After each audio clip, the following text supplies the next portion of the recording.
कुणाल मौर्य। भैया 4 दिन हो गए, सिलेंडर जमा कर गए थे, हमको दे दो जल्दी। हट साला, लाइन में आओ पहले तब मिलेगा। रुको जरा, सबर करो।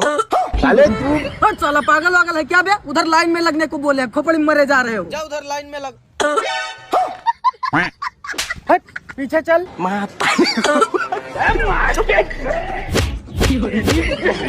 भाई यहाँ से साला दिमाग खराब करके रख दिया एकदम से। तेरा तो गेम बजाना पड़ा। तुम 1535 रुपया जमा कर दो, सिलेंडर ले जाओ। विकास तुम भी सिलेंडर ले जा सकते हो। हट साला, कौन सिलेंडर ले जाएगा रे? सारी बात